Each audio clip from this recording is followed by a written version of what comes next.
वरिष्ठ उपसभापति श्रीयुक्त ललाटेन्दु महापात्र को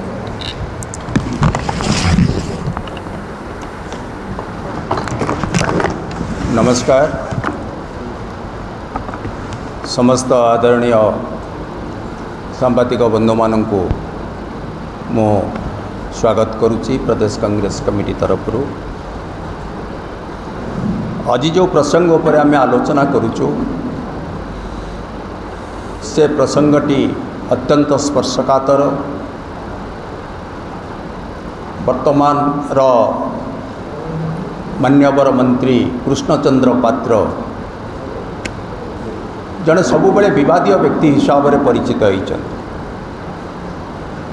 आपण को जहाँ मीडिया सेल चेयरमैन कहते जे आलूर प्रसंग हो किंबा धान जोगाणर पंजीकरण कथा हो चाषी मानकर पंजीकरण कथा हो सबु क्षेत्र में तांकर विवादीय मंतव्य रही एवं से जड़े विवादीय व्यक्ति। केवल सेतिकी नुहे आज तांक पछरे थिबा रहस्य आज उन्मोचित होईछि।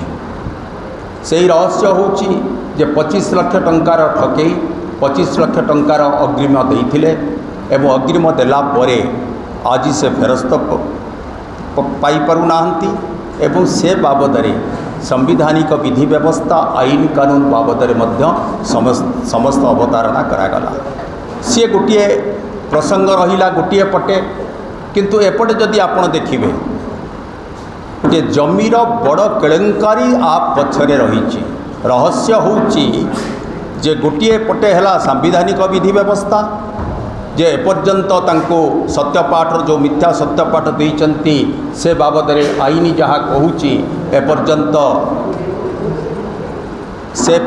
से बाटरे तांको कौनसी प्रकार अभियोग करा जाइनी।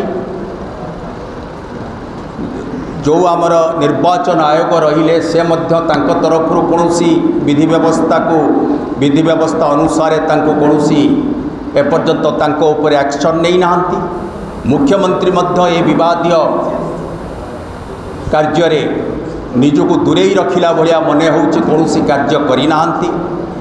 तेणु यही जो असंगति देखा जाउछि से असंगति को मुख्यमंत्री तुरंत आ उपरे तांकर पदक्षेप नबा उचित एवं मंत्री को बहिष्कार करंतु जहाँ प्रदेश कांग्रेस कमिटीर दाबी होउछि मंत्री को बहिष्कार करंतु किंबा निर्देश दियंतु तांको इस्तीफा दबा ये गला गोटे पक्ष। आर पक्ष होउछि जे मंत्री जो जमी किनिबा पई चाहुथिले से जमी रे बड़ केलेंकारी रही। जमी केलेंकारी भितरे मंत्री वर्तमान फसी जाइछन्ति। 80-82 एकर जमी को किनिबा पई मंत्रींकर वसुधा थिला जहाँ वर्तमान शुणिबा पई मिलुछि।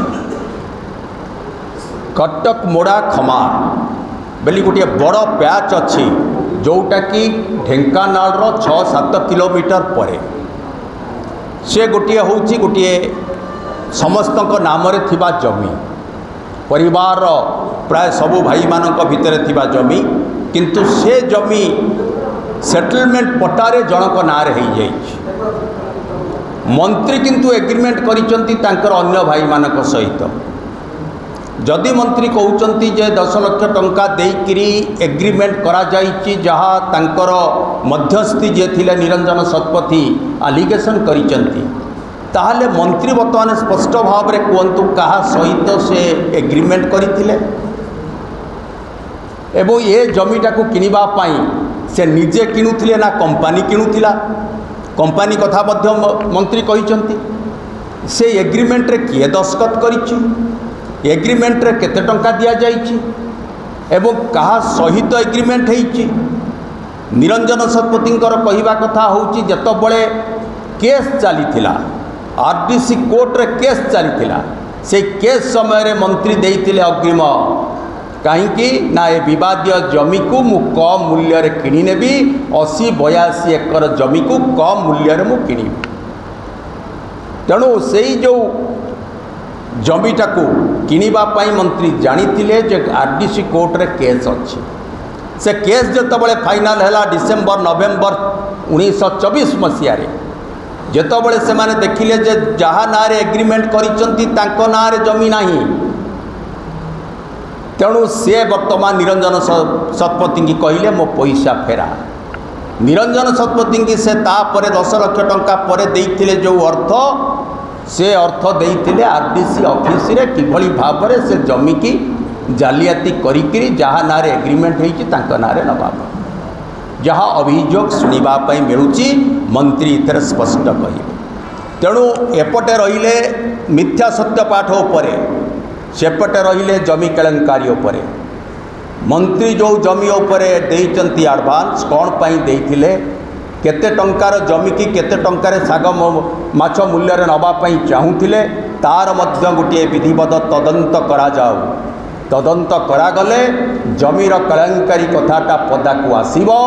ଏପଟେ ମନ୍ତ୍ରୀ ଯେଉଁ ମିଥ୍ୟା ସତ୍ୟପାଠ ଦାଖଲ କରିଛନ୍ତି, ସେହି ମିଥ୍ୟା ସତ୍ୟପାଠକୁ ଆଧାର କରି ନିର୍ବାଚନ ଆୟୋଗ ତାଙ୍କୁ ବରଖାସ୍ତ କରନ୍ତୁ। ମୁଖ୍ୟମନ୍ତ୍ରୀ ମଧ୍ୟ ତାଙ୍କୁ ନିର୍ଦ୍ଦେଶ ଦିଅନ୍ତୁ ଇସ୍ତଫା ଦେବା ପାଇଁ। ଯଦି ସେ ଇସ୍ତଫା ନ ଦେଉଛି ମୁଖ୍ୟମନ୍ତ୍ରୀ ତାଙ୍କୁ ମନ୍ତ୍ରିମଣ୍ଡଳରୁ ବରଖାସ୍ତ କରନ୍ତୁ। ଏ ହେଉଛି ପ୍ରଦେଶ କଂଗ୍ରେସ କମିଟିର ଦାବି। ତାକୁ ତୁରନ୍ତ ବିଚାର କରିବା ପାଇଁ ଚୁପ୍ ହେଇ ବସିଗଲେ ହେବ ନାହିଁ। ମୁଖ୍ୟମନ୍ତ୍ରୀ ସବୁଥିରେ ଚୁପ୍ ହେଇ ବସି ଯାଉଛନ୍ତି। ହୁଏତ ମୁଖ୍ୟମନ୍ତ୍ରୀ ଡରୁଛନ୍ତି, ଯାହା କୁହାଯାଉଥିଲା ମୁଖ୍ୟମନ୍ତ୍ରୀଙ୍କର ଭୟ ହେଉଛି ଯେ କିଭଳି ଭାବରେ ମୁଁ କେଉଁଠି ହାତ ମାରିବି, ମୁଁ ଯଦି ଏମିତି ହାତ ମାରୁ ମାରୁ ମୋ ମୁଖ୍ୟମନ୍ତ୍ରୀ ଚୌକି ବି ପଳେଇ ଯାଇପାରେ।